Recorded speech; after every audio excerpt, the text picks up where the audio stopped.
Lead कमी राहील पण विजयाची खात्री नक्की आहे. महायुतीमध्ये राहून अनेक ठिकाणी आपल्या विरोधात काही जणांनी काम केलं. सहानुभूतीच्या जोरावर निवडणूक खेळता येते, पण फक्त सहानुभूतीवर लोक मतदान करत नाहीत. सांगलीचे भाजपचे उमेदवार संजय काका पाटील यांची ही 3 विधानं चांगलीच चर्चिली गेली. नुकतंच एका पत्रकार परिषदेत त्यांनी ही 3 विधानं केली होती.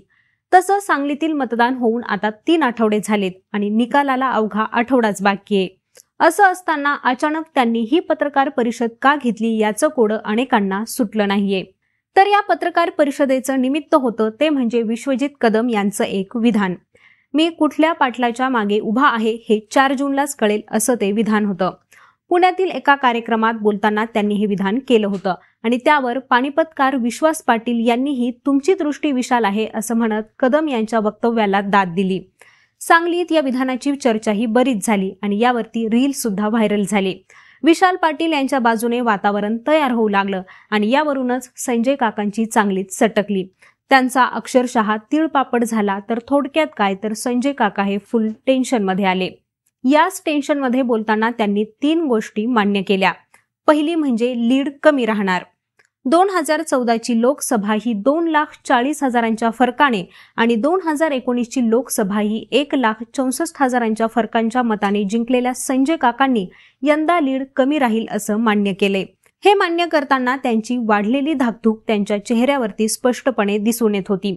2019 मध्ये संजय काकांच्या मदतीला पडळकर धावून आले होते. यंदा मात्र संजय काका आणि विशाल पाटील यांच्यातच थेट लढत पाहायला मिळाली. चंद्रहार पाटील यांची उमेदवारी ही नावापुरतीच ठरली आणि चंद्रहार पाटील यांनी कुस्तीचं मैदान गाजवलं असलं तरीही ते राजकीय मैदानात फाईट देऊ शकणार नाहीत असं अनेक नेत्यांचं म्हणणं होतं आणि ते अनेक अर्थांनी खरं ठरलंय. आता संजय काकांनी मान्य केलेली दुसरी गोष्ट म्हणजे महायुतीमध्ये अनेकांनी त्यांच्या विरोधात केलेलं काम. महायुतीत राहून सुद्धा अनेकांनी विरोधात काम केल्याचं या मतदारसंघात दिसून आले. तर हे काम काहींनी उघड तर काहींनी छुप्या पद्धतीनं केलं होतं आणि हीच गोष्ट संजय काकांनी मान्य केली आहे. माजी मंत्री अजित घोरपडे, माजी आमदार विलासराव जगताप यांनी उघडपणे विशाल पाटलांना मदत केली आहे. तर माजी आमदार पृथ्वीराज देशमुख यांनी छुप्या पद्धतीने संजय काका पाटील यांच्या विरोधात काम केल्याची चर्चा उपस्थित पत्रकारांमध्ये होती. आता ज्यांच्या बळावर संजय काका 2 वेळेस खासदार झाले तेच नेते त्यांच्या विरोधात गेले आहेत आणि हे संजय काकांची धाकधूक वाढवण्याचं दुसरं कारण ठरले. तर संजय काकांनी तिसरी गोष्ट मान्य केली आहे ती सहानुभूतीची. मतदानापूर्वी जे संजय काका विशाल पाटील यांना सहानुभूती नाही असं म्हणत होते तेच संजय काका आता सहानुभूतीच्या जोरावरती निवडणूक खेळता येते असं म्हणतायत. त्यामुळे विशाल पाटील यांना सहानुभूती होती असं त्यांनी मान्य केले. याच सहानुभूतीच्या आधारे विशाल पाटील यांना काँग्रेसच्या मतदारांनी मोठ्या संख्येने मतदान केल्याचा अंदाज आहे.